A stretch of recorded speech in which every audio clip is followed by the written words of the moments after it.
Hey rich girls, Kirby here. And did you know that there is still time to decrease your 2024 tax bill? We're gonna go over the top 3 things that you have until April 15th to complete in order to lower your tax bill and put more money in your pocket. This is Rich Girl's Guide, where we demystify the world of personal finance to help you create a financially successful and fulfilling life. I'm Kirby, a former wealth management 9-to-5er, and something that we consistently did in the office this time of year was educate our clients on what they could do to lower their upcoming tax bill. And today, I'm gonna give you those exact same tips. First up is the easiest thing. Make sure you have maximized your 2024 IRA contribution. While your employer-sponsored retirement plans, like a 401k, have to be funded in the calendar year in which you make contributions, IRAs actually have slightly different rules. You have until the tax filing deadline to make what are called prior year contributions. And these are exactly what they sound like. Even though it is technically 2025, you can make a prior year contribution for 2024 up through the tax filing deadline. Now, when exactly is the tax filing deadline? For most of us, that will be April 15th. However, some of you may have extenuating circumstances that allow you to file for an extension. And if that's the case, then you most likely have until October 15th to file. Now, the extenuating circumstances are not like a doctor's note that the IRS will glance at and just say like, okay. These are usually pretty strict exceptions that vary year to year. So just make sure to check the IRS website or work with an accountant to confirm that you actually can file for an extension before just assuming that you can do so. The big one for this year is anyone that lives in LA that were affected by the fires. Typically, any kind of natural disaster like that close to tax season will automatically allow for you to file for an extension. Just a quick important note, even if you file for an extension, you are still responsible for paying your income tax on time. So just because you push off filing the paperwork until October, if you are able to do so, you are still on the hook for paying what you owe before that. Just some food for thought. Okay, back to the point at hand. Most of us have until April 15th to make IRA contributions for 2024.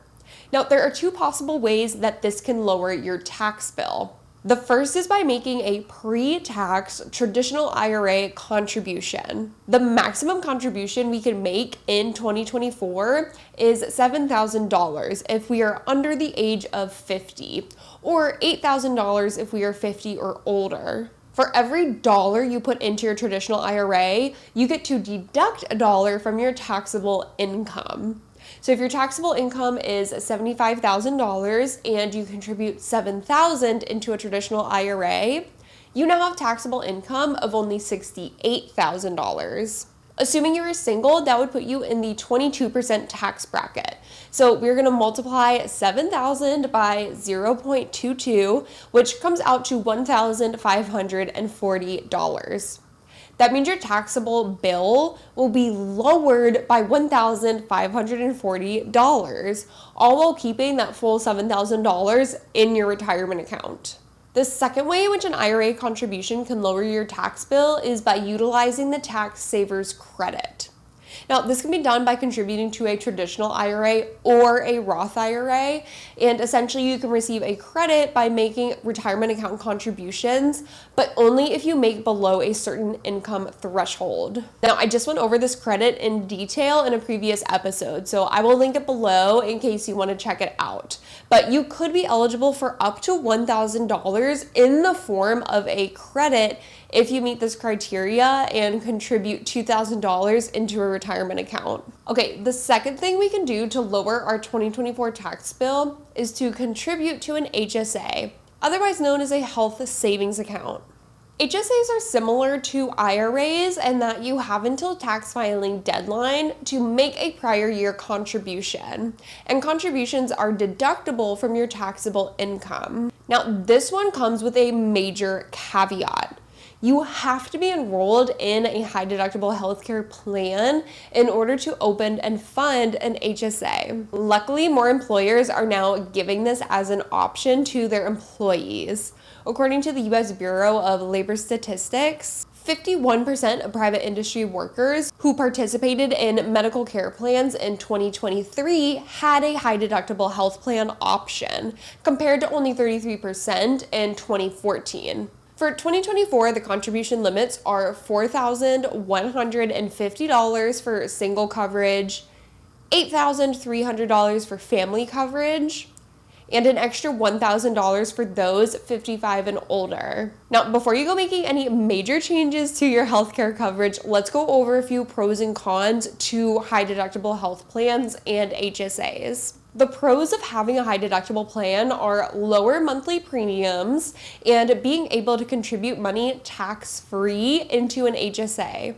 HSAs are an amazing investing tool because you can actually invest some of that money, usually any balance over $1,000, into the stock market. Funds that are contributed into an HSA are tax deductible, and then any growth you receive is tax-free, and all qualified withdrawals are tax-free as well. Now, you can utilize funds from your HSA on a multitude of different health initiatives. The obvious heavy hitters here are healthcare visits, hospital stays, and dental procedures, but there are so many other things that are covered as well. Things like therapy, acupuncture, weight loss programs, braces, LASIK eye surgery, which I did, glasses, prescriptions, all of that is covered. Now, generally, if you are a younger, healthier individual that is not expecting to have any expensive procedures done and you would like another avenue to put away money tax-free,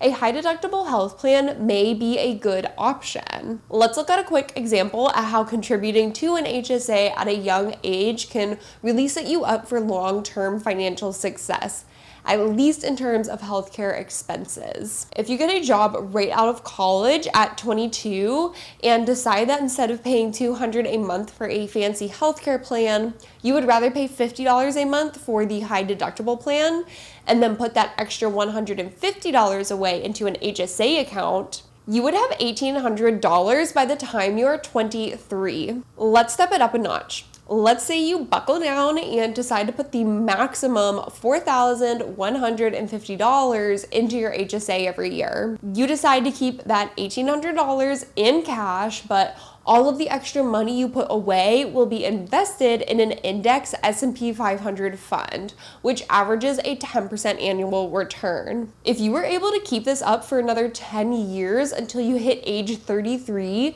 you would have roughly $66,140 invested in your health savings account. And that's not including the $1,800 in cash you kept aside in case of expenses. At this point, you are in your early 30s and you may decide to switch from a high deductible plan over to a fancier, more expensive plan that has a lower deductible and will cover more health expenses as you get older. As long as you keep that money invested and you are not withdrawing more than your return, in this case 10% annually, which amounts to a little over $6,000, your HSA will theoretically never run out of money. What's more, if you consistently year over year take out less than what you are earning in interest, you will find yourself with a nice little pile of money by the time you retire at around age 65. While this all sounds nice and dandy, there's a huge but. But what if you experience a big, unexpected, expensive medical event in a year that you chose a high deductible plan? Well, that happened to me twice. And while it wasn't the end of the world, it did completely F up my plans to retire with hundreds of thousands of dollars in my HSA account. Let me explain. I graduated from college, landed myself a full-time job with benefits, and found myself choosing a high deductible health plan at the age of 22. And 2 months later, I found out I was pregnant. I ended up having to pay a shit ton of money out of pocket for doctor's visits, the hospital stay, anesthesiologist bill. The bill's literally just coming, y'all. My husband and I were married at the time, and I believe our joint deductible was around $4,000 or $5,000.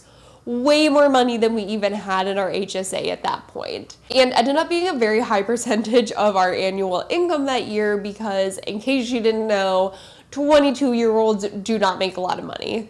2 years later, we landed ourselves in the exact same position, and we ended up using a good chunk of the money in our HSA accounts for the second baby. After that, we kind of gave up on our HSA dreams. We switched over to normal healthcare plans with lower deductibles. So it's a bit of a gamble when opting for a high deductible plan. Just be sure to think over your options and make sure you have extra cash set aside to cover medical expenses if you do decide to opt for the high deductible plan. And if you are planning on utilizing the investing option, please, for the love of God, make sure you actually log into your account and choose your investments. I have seen so many people get burned by just assuming their money would automatically be invested when they signed up to put money in their account every month. And years later, they realized that that money was just building up in cash and it never actually got invested.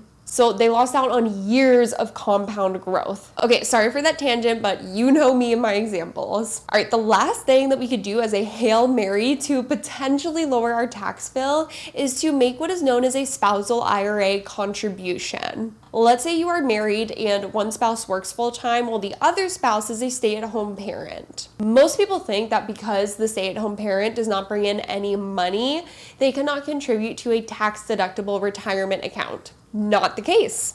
If the working spouse has already maxed out their IRA but has extra money they could put away for retirement, you can actually open an IRA in the stay-at-home parent's name and make what is called a spousal IRA contribution. Now, these have all of the same contribution limits and tax rules as a regular IRA contribution. It's literally just a way for the couple as a whole to put away more money into retirement. If the stay-at-home spouse already has an IRA from previous years of working, then the contribution can just go into that existing account. It does not have to be in a separate account. Just make sure that it's a traditional IRA and not a 401k or a Roth IRA. Once you actually go to file taxes, that is when you will designate those funds as being a spousal contribution. And in keeping with today's episode, you have until the tax filing deadline to make a spousal contribution. All right, guys, thank you so much for tuning into today's episode. If you haven't already, please be sure to rate and review this podcast wherever you would listen and subscribe to Rich Girl's Guide on YouTube. I will have a brand new episode out for you next Monday, so stay tuned. Till then, have an incredible and productive week. Later, Rich Girls.